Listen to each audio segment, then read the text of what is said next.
Before I hand off, I'll just quickly introduce who we're going to be hearing from today. We're very pleased and fortunate to have two amazing guests, Deb Bubb, VP of Leadership, Learning and Inclusion at IBM, and Brian Kropp, Group Vice President and Chief of Research at Gartner. So today's conversation will be facilitated, as always, by our co-founder and CEO, Dr. David Rock. And with that, I think I'll hand it over to you, David. Are you there? Thanks very much, Gabe. Can you hear me okay? Yeah, you sound great. Excellent. Thanks very much. And Deb and Brian, thanks for joining us today. I know we got to chat one-on-one recently, and just in the middle of a conversation, I was like, you know, we should be having this conversation with lots of people listening. And you both just immediately said, that sounds great. And so here we are. They were just such important and interesting conversations, I think, about what you're each seeing. And, you know, Brian, your perspective is across, thousands of companies and really the whole HR space involved in Gartner. And I know you were heading up CEB, the HR practice before that. So you've got a long, deep history of understanding that space. And Deb, as you know, the head of leadership, learning and inclusion at one of the world's biggest companies, you're seeing incredible trends. And so we'll hear a bit more about in that company, what's actually happening and what you're seeing as well. So we'll start sort of big picture and then go down. Just want to spend a couple of minutes a little bit of context of what we're seeing, and also gather some data from you as the participants. And thanks everyone for joining. I see we have over 600 folks with us on the platform and many more on LinkedIn. So welcome to folks in Cape Town and Boston and the West Coast and the East Coast and all over Europe and many, many places. So welcome to you. So just a little bit of context, we at NLI, we think of ourselves as a cognitive science consultancy that specializes in building the right habits at scale. So we're in the business of helping organizations work out the right habits. And nowadays, kind of 22 years in, our scale is definitely in the millions. We're working with 40 of the top 100 firms. And as this crisis hit, we were like, what are the habits that people need? What do people focus on? And what's really going on here? And we ended up going back to a piece of research that we'd been playing with and introducing a little bit here and there. It ended up being kind of very central. And it was not so much just about, the brain is always in threat or reward, but actually a more granular dive into the 3 levels of threat. And this has been giving people a language for understanding themselves, their teams, their organizations, and most importantly, like buffering yourself and then sending the right signals to others so that overall we're not in any more than level 1 threat. And the big story we've been seeing here is that huge numbers of people are in level 2 and even level 3 threat a lot. And it's really damaging. It's level 2 should be very, very minimal. There should be no level 3s. Level 3s is that, something that lasts for, a day or days in your system in very harmful ways. So anyway, this is, if you haven't seen this, level 1 is just a kind of a sense that there's a potential danger, but it's in the distance, not really coming to you. Level 2 threat is a danger kind of in your neighborhood or in your environment. And what your brain's doing is calculating that there's enough of a risk that you should physically prepare, like heart rate and cortisol and immune system down, not good, right? So level 2 threat is not a good place and very maladaptive for any kind of cognitive work, it turns out. You make perceptual errors, cognitive errors, social cognitive errors. There is no upside to being in level 2 threat except for physical tasks that require no thinking. It just degrades everything. Level 1 threat has some upside. You're more focused and you can do tasks pretty well with the exception of creative ones. And level 3 threat is just kind of, absolutely impossible to focus. So just a quick metaphor, level 1, you can still do most work except kind of really think deeply and creative work, but you can kind of do everything and you might even do some things better. Level 2 threat, you can still delete emails, you can still schedule meetings, you can do kind of light work that's not really deep thinking, but you can't really focus on anything complex at all. You can't hold much in mind and you find yourself like making mistakes, forgetting things. It's not, it's very, very degraded cognition. And level 3, you can't even open your computer. And if you can, deleting emails is about it.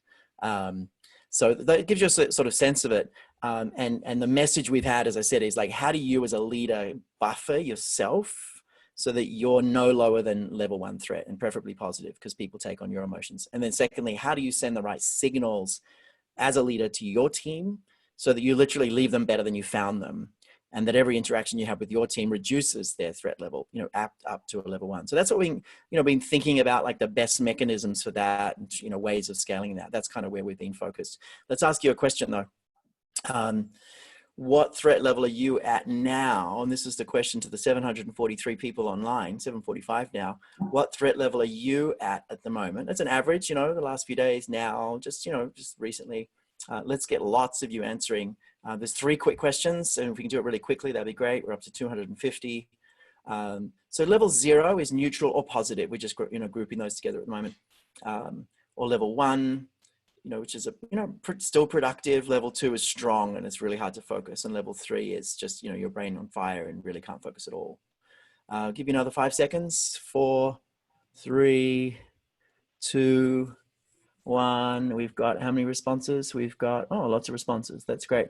530 responses. So let's pause there, and I'll show you the data on that. So what we've got is, actually, this is really shifting over time. We've been doing this each week. 17% neutral, which is great. 53% level 1. That's actually a good result. If you're wrestling yourself back to just level 1 threat right now, you're in good shape. Level 2, but that's 28%, bit over a quarter of you at level 2 threat. That's not helpful. By the way, it's reducing your immune functioning, which is not helpful. So you want to think about what you can do to bring that back. And 2% at level 3, that's a good result. That's been a lot higher in the last few weeks. So we're definitely, as a society, kind of moving through this. So really good to see. Thank you for answering that. 2 more quick questions. Next one is a slightly different question. What level of threat are your people leaders at now? So one was about you. Now, if you're in an organization, your people leaders, so folks managing people, what do you think their level of threat is? Again, just a quick response. You don't need to press return. Just click a button on that poll. It's much appreciated doing this. 250 people already. I feel like an auctioneer sometimes doing this. Like, I need some auctioneer like patter. Keep them coming. Keep them coming. Let's go. We've got 400 and something. Look, people are faster on this one. Interesting. So I'll give you another 10 seconds. We're almost at 500. A couple more people. We're almost at 500. So what threat level are your people leaders? All right, let's close that off. And so here we have some different data. Now you have 4% at neutral. That's a very different result to you, right? 55% at level 1, that's about the same, but the level 2 threat is now 38%. So you now have like well over a third of folks, before it was a quarter, at level 2 threat. And you have 3% only at level 3. So not a big jump on the level 3, but there's a lot of leaders at level 2. And that correlates to what we're seeing from many, many companies, is that people leaders on average, you know, not in the best shape. Let's ask the third question. Let's go to the third one. And this is, what level of threat are your frontline employees? And of course, it's going to vary by function and department and, you know, time of the week. It's Friday, so it's going to be high. But what level of threat are your people leaders? Sorry, your frontline employees. Need some water. And David, we're seeing a lot of great responses in LinkedIn Live right now as well. This being the first time we've been on that platform. Yep. So we're seeing a lot of 2s and 3s that are flowing through. Right. Great. Thanks, Gabe. So we've got 400 so far responses. Let's do a few more. If you don't have any frontline employees, then you know, obviously don't answer, but what are your frontline employees? All right. Give you another 5 seconds. 4, 3, 2, 1. Great. We've got 440 something responses. So here we have 4% neutral, which is not very many. Now you have only 32% at level 1, and you have 52% at level 2. Right. So very different data. Now you've got literally, well, 52 plus the level 3. Level 3 is 12%. So you got like 12% of people's brains just exploding. So level 2 and 3 together is making 64%, just on 2/3 of frontline employees, right? So here you have this bulge that's happening where your top people are kind of with more autonomy, more certainty in terms of resources, more greater sense of control, maybe more information about what's happening. They're actually not doing too badly. I mean, they're struggling. Your middle managers are not in as good shape, and your frontline employees are actually in crisis still, many of them, not all. But frontline employees, from the data we're seeing from individual companies across the board, is frontline employees are taking a huge amount of psychological pain in this. And there are pockets of companies that are actually doing really well with this. So it doesn't have to be like that. We've seen companies where folks are actually really appreciative of what their company's doing and actually doing okay as a result. And of course, those are industries where they're not huge layoffs. So, there's going to be some differences, but so fantastic. Let's wrap that up. Thanks everyone for sharing. We can take that in as insights, but one last comment before we go to Brian. I mean, as we think about kind of the habits that are non-intuitive, maybe, particularly for people leaders, but really for everyone, we're seeing sort of 3 groups of habits. The first one is take care of yourself. And honestly, in this crisis, more than you maybe ever have, ever. And a lot of people have guilt about that. Like, I shouldn't be taking care of myself. I should be focused on others. But you need your threat level at actually positive, ideally. That's where you make the most creative decisions. You have the most cognitive resources for the deep thinking you need. Or at most level 1 threat. But as a leader in particular, if you manage people, you've got some deep thinking to do. You're going to want to be actually in a positive state a lot. To do that, you're going to have to really take care of yourself in a whole series of ways. The second one, look after each other. This is a big one. A lot of people managers, this comes very naturally to them. They just automatically are moving into empathy and really caring and checking in with people. And for some people, it is not. They're still not on camera at all. They're just pushing. But this is a crisis where you have to look after each other better than ever. And then finally, it's about, ruthlessly prioritizing and, developing a really very adaptive mindset where you're willing to experiment really rapidly, just focus on, day-to-day progress, try things, learn from each other really fast. That's literally the definition of growth mindset. So, we've got to ruthlessly prioritize and then get this very clear growth mindset going in ourselves and others. So those are sort of those are the critical habits we're seeing. And we've been experimenting with some ways of really building these ideally one at a time across very large, very, very, very large numbers of people at once. So one habit at a time, but across, 50,000 people in the same week, that kind of thing. So that's it for me. Let's go to Brian. And we'll have about 15 minutes with Brian, about 15 with Deb, and then we'll still have 15 minutes at the end to take your questions and things you want to dig into. Let's go to Brian, and I'll see if we can weave some of the questions in from earlier as well. So Brian, over to you. Great to have you here. And I know we just had a great conversation a few weeks ago where I said, hey, what are you seeing? All about HR. What are you seeing? We started talking and I said, we should have this conversation with other people listening. So thanks for agreeing to join us. Yeah, sure. Thanks for having me. I go back to the question, what are you seeing out there and kind of what's been surprising and what do you think is really working on the people side of things? Yeah, it's interesting. It's one coronavirus hit. It was very much an immediate sense that we have to respond to it, get employees out of workplaces, put safety in place, those sorts of things. And what companies are moving to at this point is kind of moving from that respond to recover, and then some companies are even starting to move from recover to renew as we're thinking about what the phases look like. And what's interesting, as we're moving into this recover phase where a lot of organizations are coming up with new ways to work, new ways to support their employees, realizing that where we are now is likely to be where we're going to be for a while, there's a lot of really fascinating things that are learning about how to actually get work to work in a way that helps the organization achieve its outcomes and employees achieve theirs and be successful. One of the things that is actually really interesting about this, and you mentioned this idea of taking care of yourself. There's actually a company I was talking to you earlier this week, and they have a set of initiatives for their employees wear Fitbits to keep track of steps and those sorts of things, and they've been doing it for a while with the goal of more steps, savings on health benefits, and all the things that are associated with good health. And I was talking to them earlier this week, and they went back and actually looked at that data for the last month. Their average employee is taking about 60% fewer steps now compared to where they were pre-coronavirus. Wow. So you're actually seeing all these health implications play out that we didn't even think about that were there. But that's just one of the really interesting things that we're starting to learn and starting to see when these things occur, and what's going on from that perspective. In addition to all sorts of ways that we're learning on how can we effectively engage and manage our remote employees in a better way. Yeah, tell me more about that. What are you seeing about the remote employees? What are some of the trends you're seeing and some of the interesting ideas? Yeah, so there's a lot that we're actually learning about what it takes to manage remote employees more effectively. And there's just an amazing set of things that we're learning from that perspective. One of the things that we've been able to see, and we've been surveying employees who were working remote before coronavirus occurred, some data from employees that weren't working remote before, and then employees that are all now being pushed to work remote.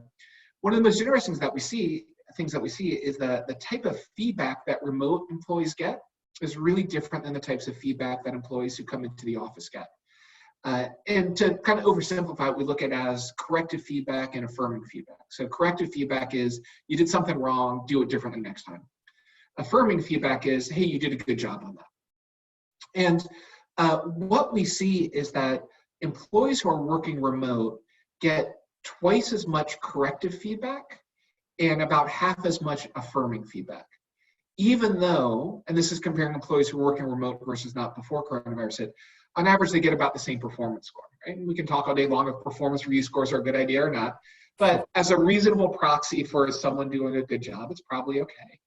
But it's interesting that employees who are working remote are more likely to be told they did something wrong than to be told they did something right, compared to employees that came into a workplace on an ongoing basis. So that's really amazing. That's interesting. Let's just pull that apart for a minute. I think there's a couple of things there. One of the things in the brain is, we're trying to detect if every situation is good or bad, right? So we look at some food and we're like, oh, is this going to be nice or is this going to be, taste awful? And generally when something's ambiguous, we err on the side of caution and assume it's very bad. So if there's like some food we've never tasted before, it's like, oh, I don't know, that could be awful. It's just safer that way, right? And there's actually studies on this, literally looking at the brain's threat system and showing people like happy faces, angry faces, uncertain faces where you can't tell. And the uncertain faces actually light up the threat system more than the angry faces, right? And so what we do, with ambiguity, we default to the negative. And I think that's partly what's going on. I think a second thing that's happening that is actually concerning is there's an overall avoidance environment. So there's an overall threat environment, right? Someone was asking before on the question, is being in a toward state or a reward state better for creativity? Like, there's actually a huge difference between a slightly positive state and a slightly negative state that you can't even feel the difference of. There's actually many hundreds of % difference in creativity. So, very, very different. And overall, we're in this like more negative state, right? Most people are. And so in a negative state, what happens is negative things jump out more, and something that might be neutral is now classified as negative, right? So if you're like stressed and someone says, hey, how you doing? You're more likely to say, why do you ask? Than if you were like positive, right? So in an overall threat state, the negative jumps out, neutral things are seen as negative, and even positive things might be seen as negative, right?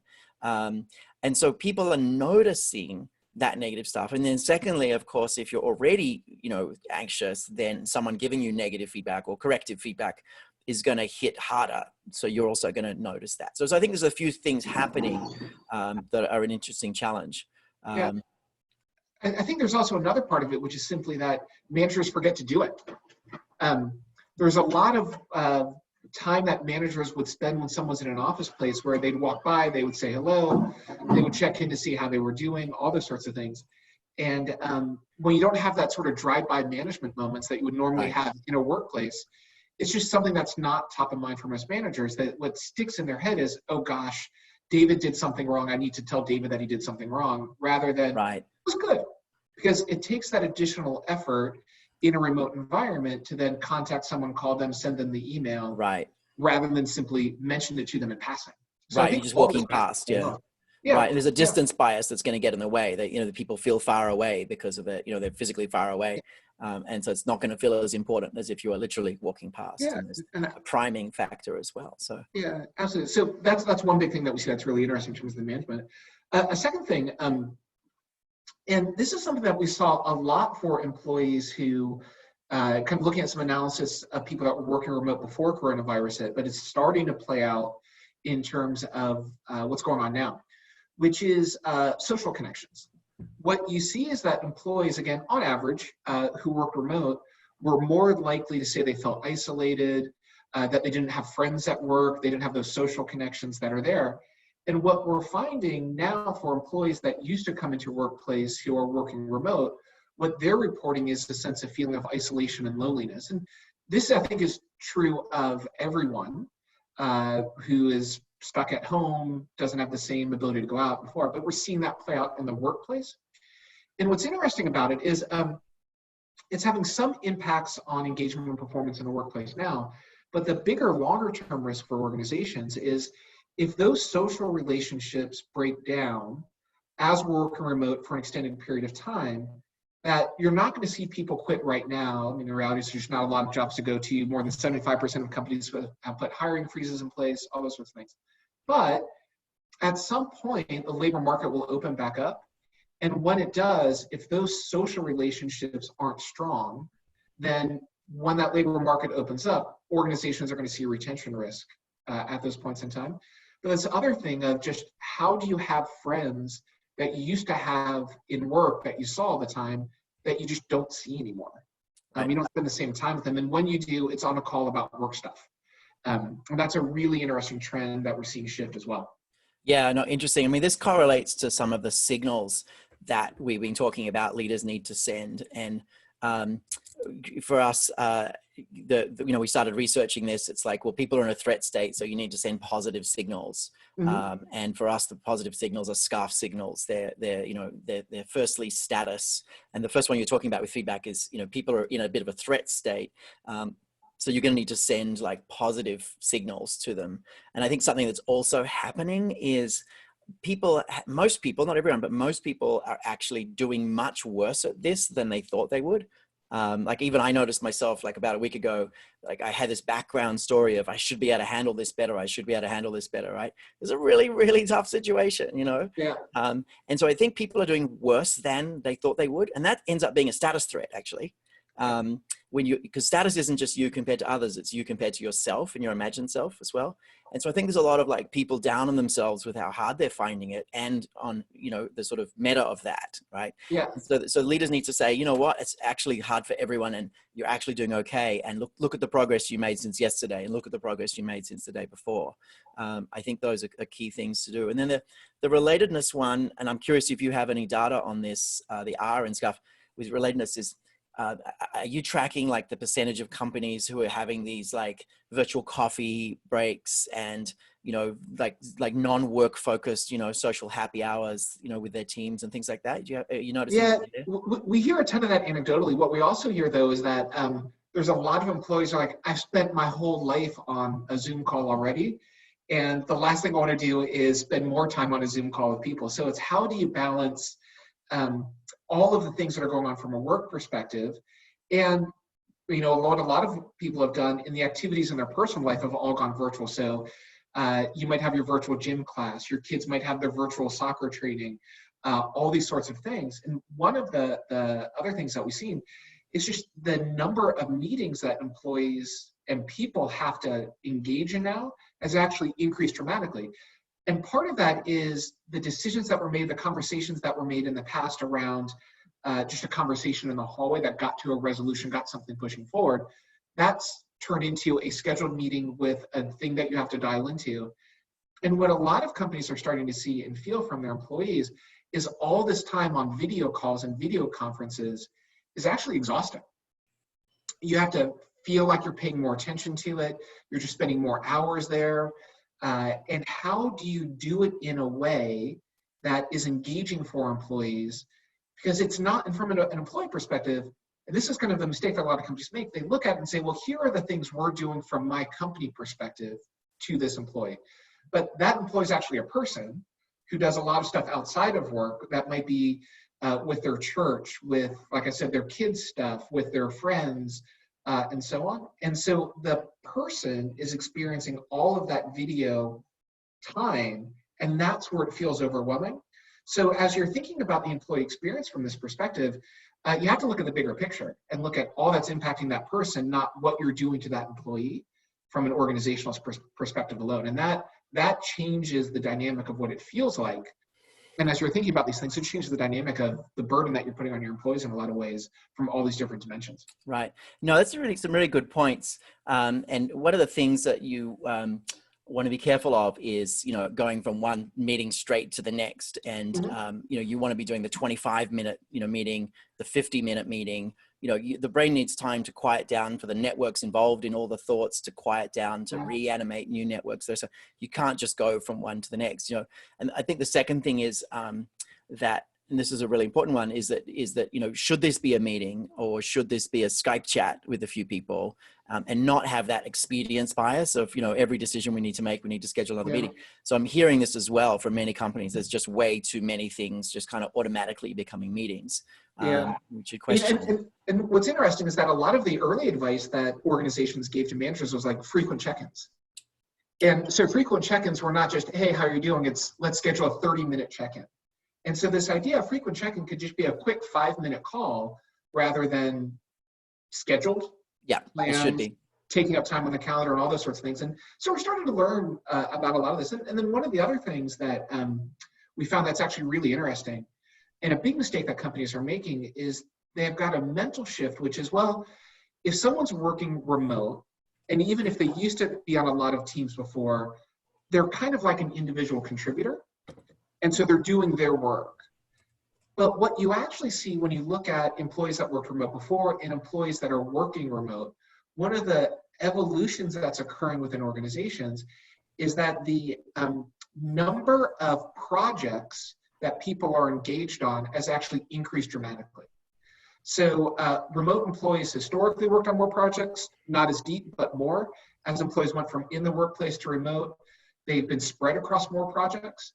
And so they actually have to have a lot more interactions with a lot more people than they did before. Right. So just to give you a sense, employees that historically would come into workplace, less than 10% of them were involved in 5 or more big projects. For employees that are working remote, it's about 35% of them are involved in 5 or more big projects. Wow. So it's just all of this interaction that's there. And even with the improvements that have been made with video capabilities, meeting capabilities, making them collaborative and interconnected and feel like a team experience is still not quite there.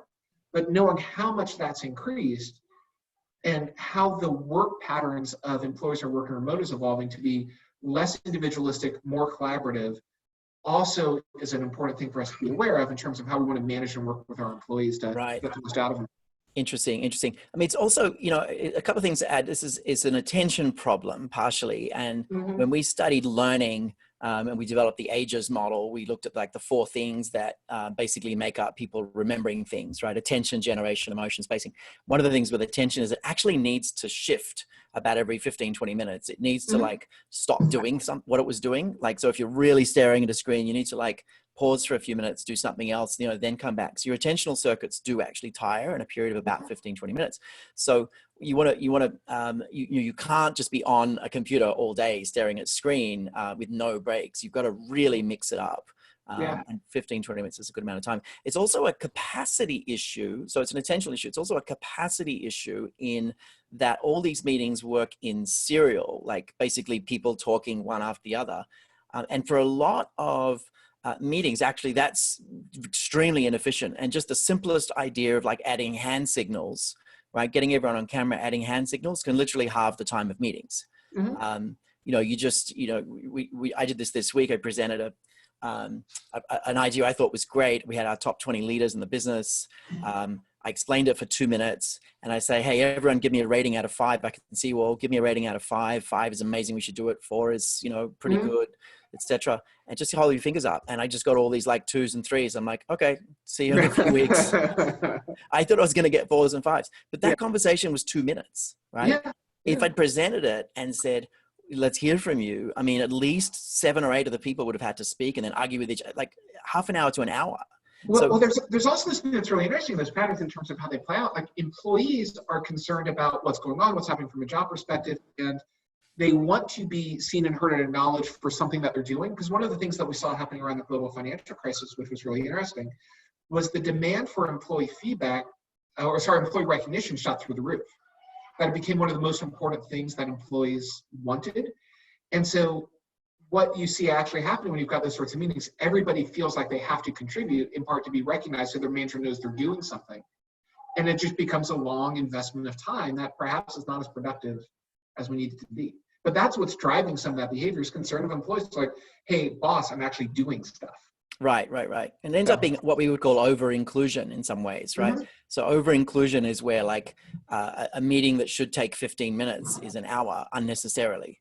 Mm-hmm. You actually can be more inclusive with the right strategies in 15 minutes, it turns out, where everyone can actually be fully heard in 15 minutes and that everyone's more energized in an hour. So we need to think about like literally the dynamics of processing in a virtual world and get much more kind of studying much more how to make these meetings much faster and more efficient and better. And I think there's some ways to do that. Yeah, the next question that HR executives are starting to think about is just this return to workplace part of it. And that's going to be a huge question that's coming up in terms of how to manage that and that experience around it.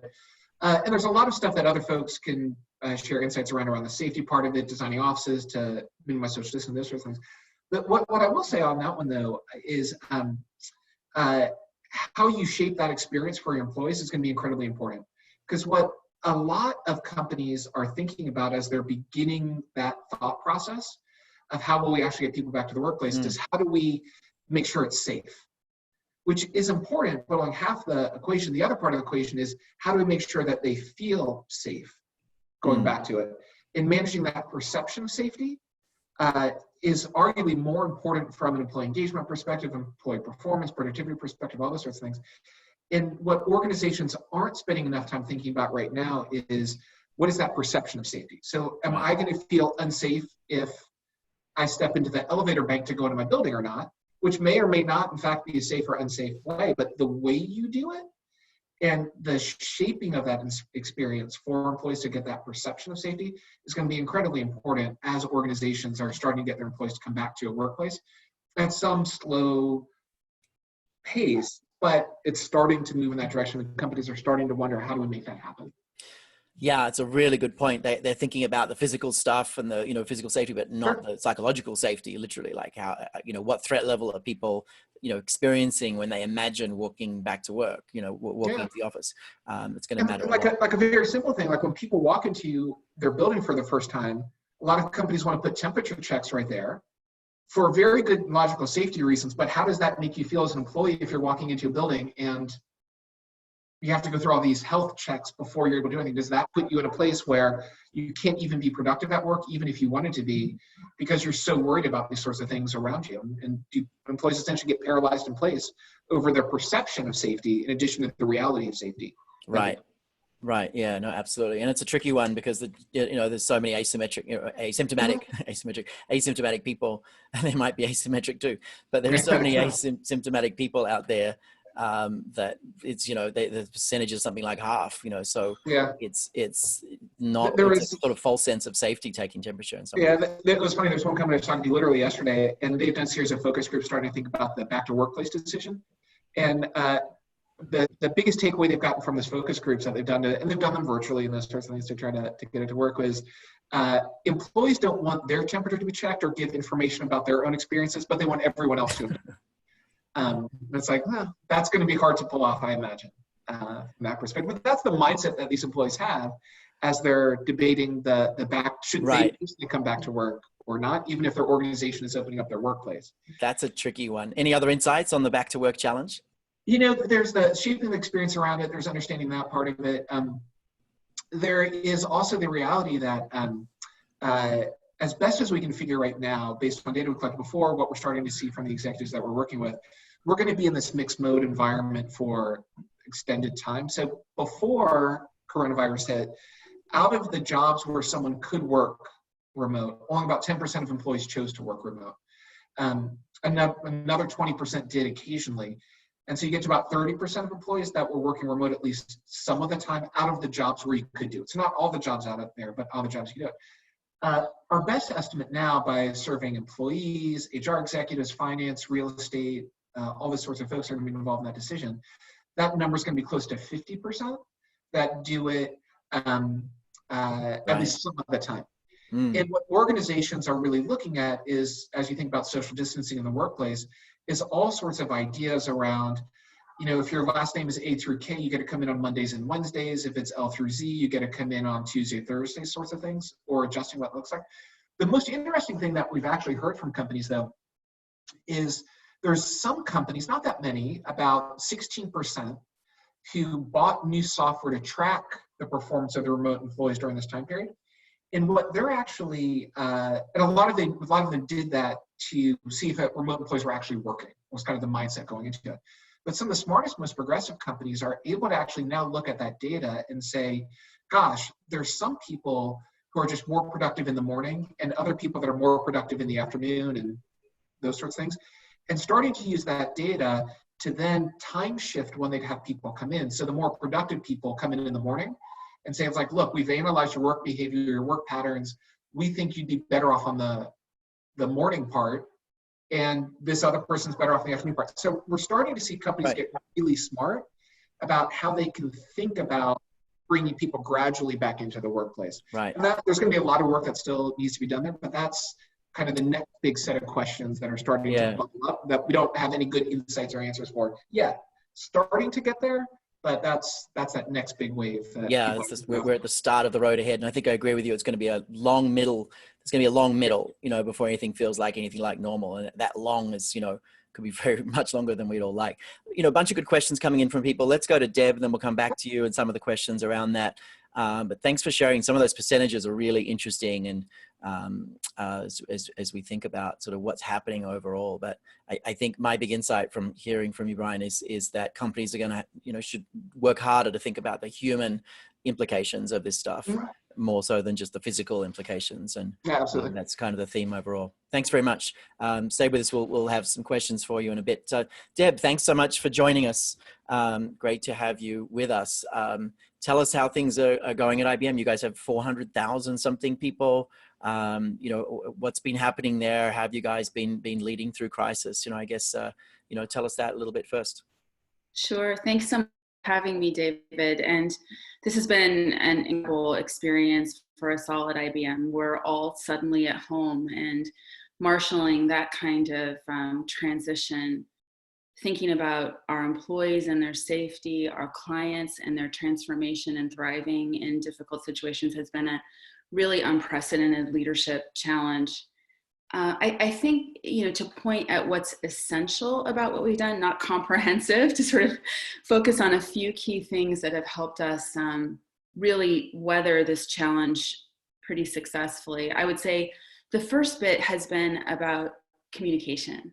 And, very quickly we set up sort of one source of truth for IBMers everywhere. And I think this corresponds to the sort of scarf threat around certainty that everyone is feeling, to have a place to go where everyone around the world can access the most current, accurate information, I think has been really important in folks having a sense of trust and establishing some clarity about what's known and what's unknown.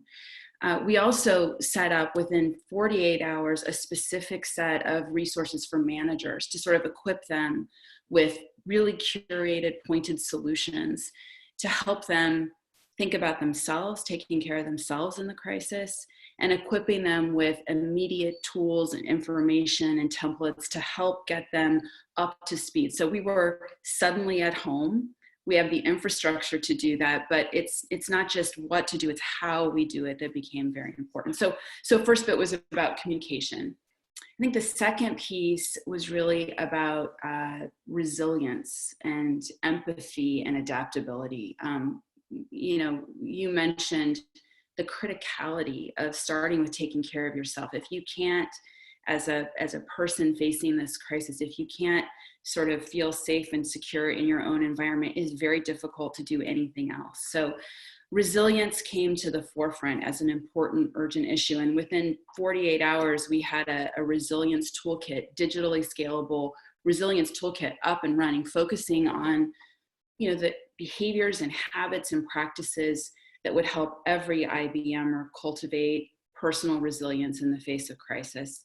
I think the third and probably most important component is really listening and co-creating solutions. Here, we have many Slack channels, we have Ask Me Anything sessions, many ways that our big community can talk back about what they're experiencing. We learned from our colleagues in China and all over Asia, in Europe, who are ahead of us on the curve. learned from their experiences, asked what worked and what didn't. And we've been co-creating solutions along the way, that's great. Which I think has made a big difference. Yeah, no, that's great. It's a deeply human crisis, isn't it? It's something none of us kind of prepared for. I think, you know, an accurate metaphor is kind of waking up in a war zone with no warning or training or skills, and kind of what just happened. The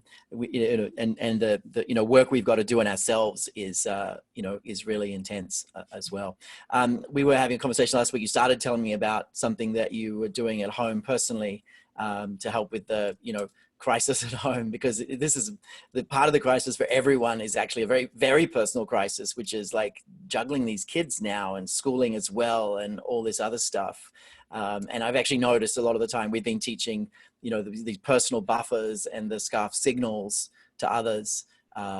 They've been like coming back with stories of what they did, but I thought your story was really fun. You want to share kind of what you did there? You bet.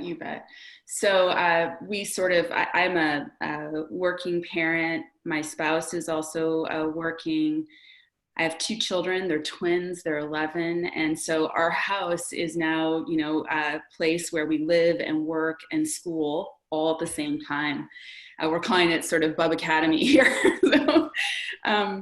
We sat down with our kids and we really thought about, this could go a bunch of different directions, but, really what's happening at the meta level is we have a new team and a new set of purposes and challenges ahead of us. So we thought we can either turn this into a heavy parental, like let's establish new rules and we can fight about screen time, or we can do what we would do at work. And so we decided to think it through, like Team Bubb is reforming, and we used sort of SCARF as a frame to think about it. We thought about engaging their sense of status, helping them with a sense of certainty, giving them things they could be autonomous over, really investing in our relationships and trying to approach it from a perspective of fairness. So here's what we did.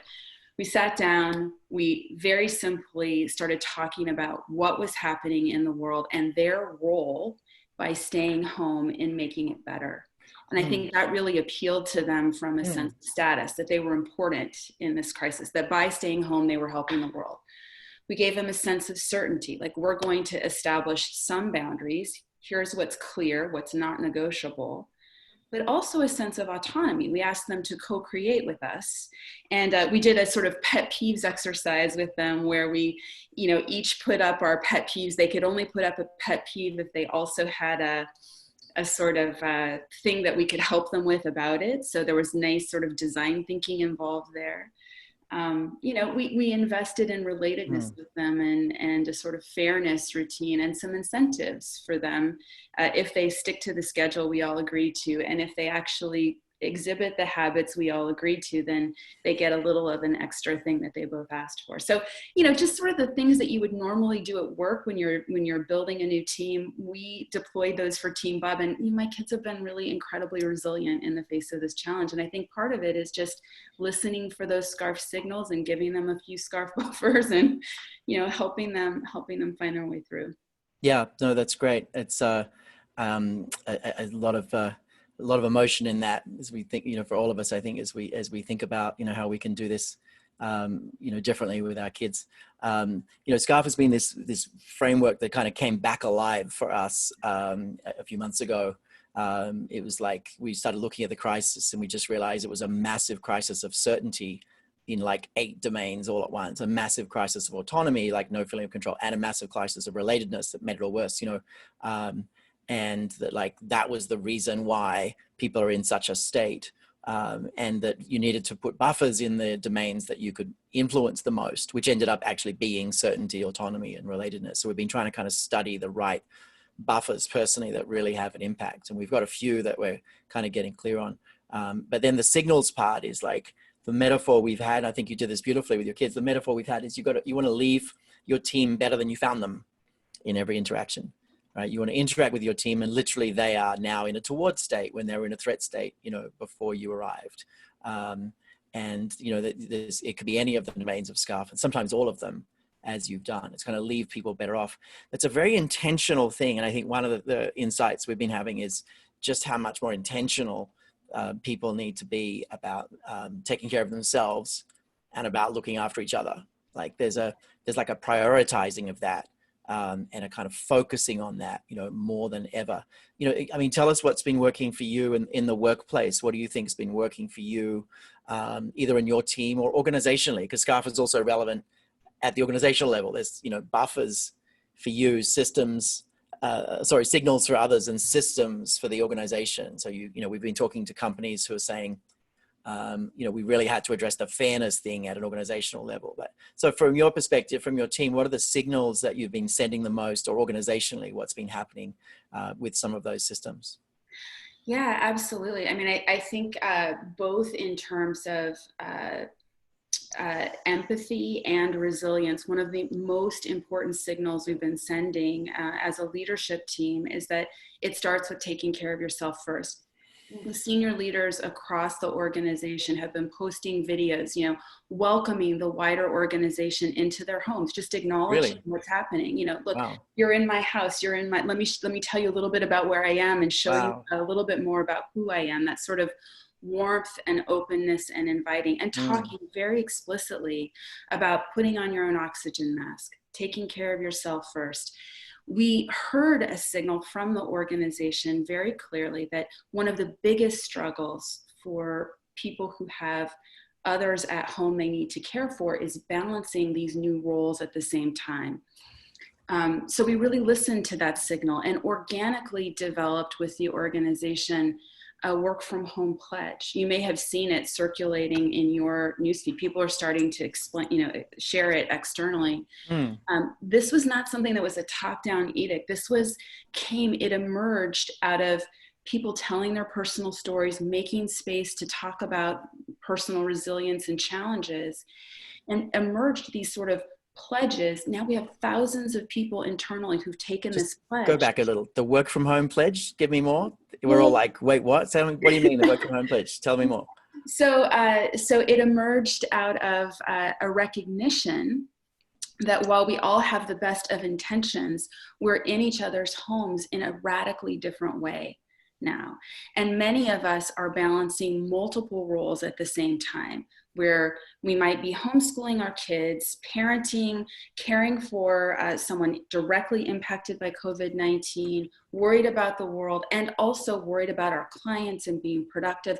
There's a lot going on here. So what emerged out of this very open dialogue and this very careful listening and co-creating was a set of pledges that are very grounded in the current moment. They're not highly architected. This isn't a policy statement. This is a personal pledge to attempt to make this experience as positive as it can be for all of us. It's managers pledging to be aware of other people, to be empathetic, flexible, and adaptive. It's employees pledging to be honest about what they need and articulate so you can see, I can see in the chat that folks are posting a link to it. You can see what it is. And, the beauty of it, I think, David, is that it's organic, coming from the organization. It's co-created. It's about listening and being flexible and being adaptive and leveraging the insights you can gain from these scaled digital tools about what people really need right now, and being a little, kind of creative about that.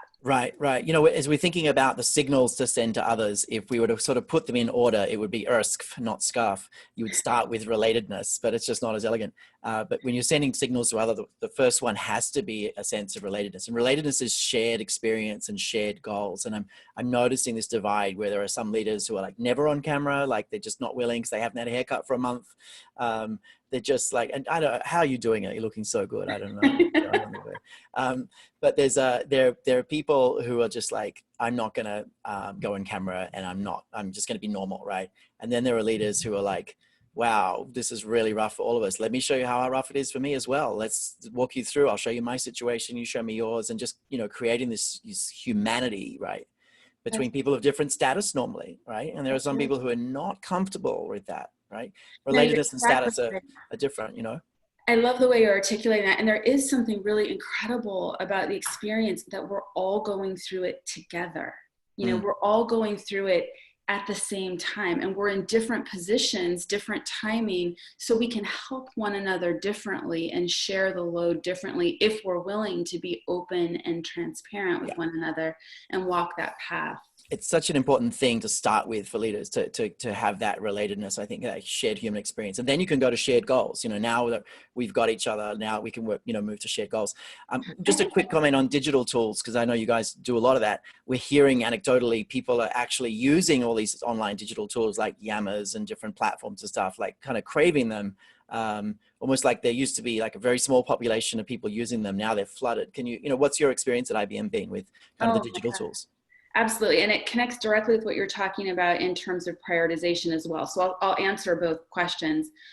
The digital tools are an incredible enabler for us. And I think what we've uncovered is there's a really big difference between trying to hold a good meeting that you would have handled face-to-face online and really designing a digital experience that brings out the best in everyone. These digital tools can create a different basis for collaboration. We've been using, for example, Mural to enliven online collaboration, allowing people to really create at scale quickly together insights and creativity and fun. We've been using Trello for prioritization and really enabling a reset of what's most important now, what's most important in the near term, and what can wait for later. So these tools like Slack and Trello and Mural, and there are many others, have really helped us sort of create an environment internally where we're not just trying to do things okay online, but instead we're actually designing fully digital first experiences, whether it's all of our HR processes or rethinking what a meeting is about, or, how can we quickly get the right digital tools and experiences to people so that we can thrive in this environment. That's a bit about the digital experience. I think the prioritization thing is also super important. So very quickly, we reaffirmed to IBMers that our strategic direction is unchanged. It's clear. But what's important now has changed. And so one thing that I think is important is, we structured cross-discipline crisis teams to go after the urgent things that needed to happen, and then really tried to reprioritize and compartmentalize the rest of the work so that people could focus on what matters most. Right. Just let's go to that. And then Brian, I'll get you on. There's some questions coming in about this as well.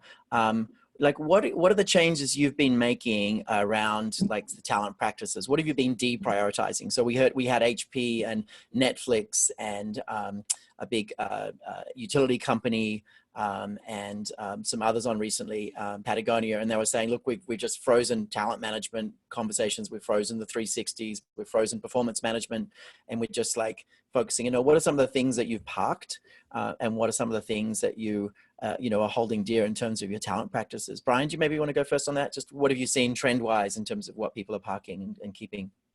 Yeah, so we've seen a lot of companies that have obviously frozen compensation increases and compensation decisions. It's largely just to conserve cash from that perspective. That has a set of ripple implications for the organization, because you still have a whole set of high potential employees that still have career aspirations and want to be able to engage them and work with them. So what we're seeing from some of the smartest, most progressive companies is they're continuing to invest in that hypo group and putting their talent investments, talent work towards that. Obviously, most companies, like I said, with 75% having a hiring freeze in place, have gotten rid of a lot of recruiting onboarding practices from that perspective. The hidden one, though, that we're seeing organizations not think hard enough about is their D&I strategies at this point in time. Right. For a couple of reasons. One, there's different types of people that are more effective at engaging in a virtual environment versus a non-virtual one. And there's all sorts of questions from a D&I perspective to that point as well.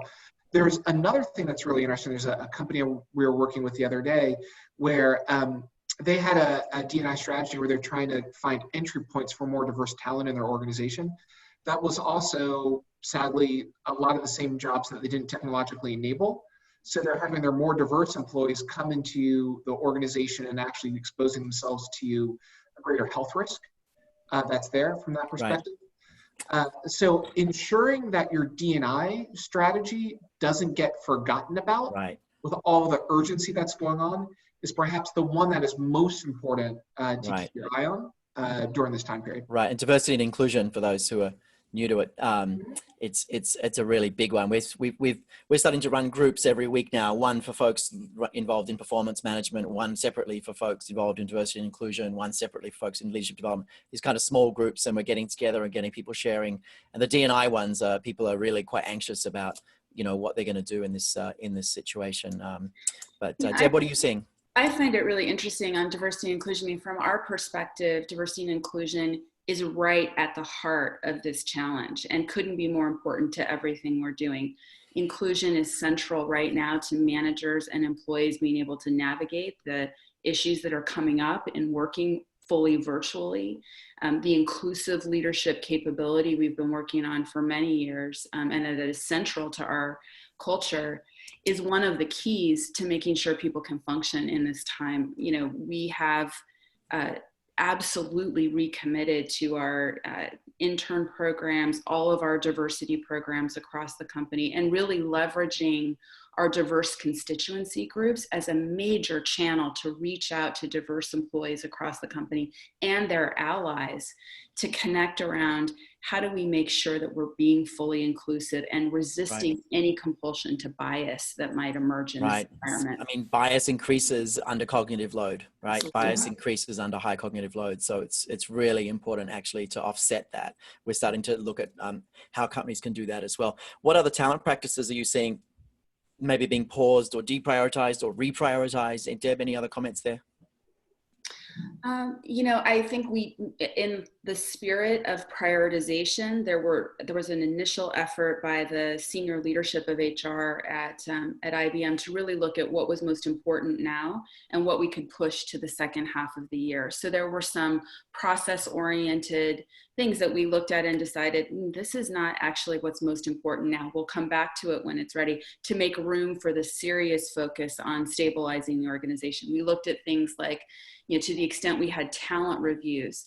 Right now, people don't have the space to conceive of that as important. We have much more important near-term work. So still important for our talent strategy, but not something we need to do right now. Right. Kind Yeah. of thing that we focused on. Right. We've heard companies saying, you know, we're going to just park the quarterly goals and the quarterly goal sessions and things, and just, you know, we're going to work on monthly and weekly goals, and, you know, we're just going to park some of those processes for now. They're not saying they're going to kill them, but they're just going to park them. Yeah. Brian, any other comments? We're hearing that companies doing that same thing.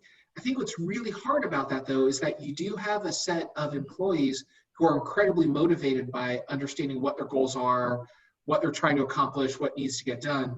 And so you have to balance. I mean, there's just a practical reality, which is the world's been thrown upside down. The things that we're talking about doing on January 1st don't make much sense now, for sure. But there are certain types of employees, like sales employees, for example, that need to know what that goal is from a financial perspective. And how do you appropriately adjust goaling and objectives in a way that works for the different segments of your workforce? And for some segments, it's completely right answer to be like, we're just not going to worry about that. Like, here's what we need to get done this week. We'll deal with performance reviews, performance evaluations at some point. But sales employees, high potential employees, there's a set of employees in every company that are high aspiration, that want to know if they're progressing in their career. And how do you manage and shape those folks in a way that meets their needs? Because if you don't, you're going to be in a lot of trouble. Because the thing that we keep reminding the executives that we're working with is the talent decisions you make across the next 3 months are going to shape your employment brand for the next 3 years. Right. And if you make good decisions, you're going to be in a much better space for the long haul. And if you make bad decisions or expedient, not thoughtful decisions, you're going to be in trouble. Because when the labor market opens back up, when the labor market opens back up, the question every candidate is going to ask is, how did you treat your employees during the spring and summer of 2020? Right. You want to have a really good answer to that question, because it's coming. You got to what you do now will become folklore for decades. Absolutely. As leaders, it's such an important thing. A couple of closing comments before people jump off. Thank you so much for being here with us. I literally just want 1 minute to walk people through kind of different ways we can help. As an individual, we actually relaunched our virtual brain-based coaching. We used to do it. We've relaunched it. So you can literally train as a coach now completely virtually. We have a fantastic 6-month certificate in really understanding the science. And if you're from an organization, we have weekly events now every week on specific talent topics with your peers. We're also exploring targeted learning.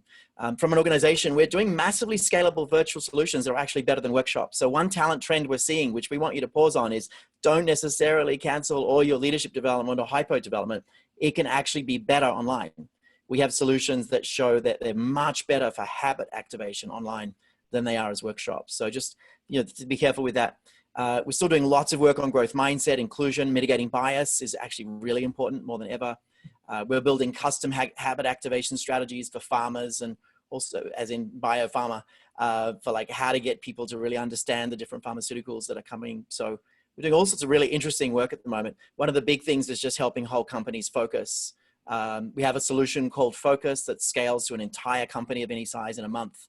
We have an open enrollment version of that, which if you're from an organization, will give you a pass to attend and check out. And individuals can get into that as well. So that's starting every week at the moment.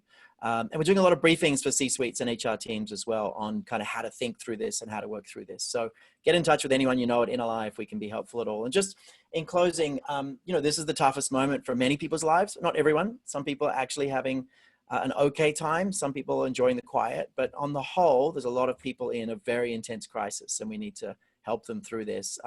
Deb, Ryan, thank you so much for your insights and connections. You've opened up a ton of thoughts for people and ton of insights, and really appreciate your collaboration through this hour. Thanks so much for being here.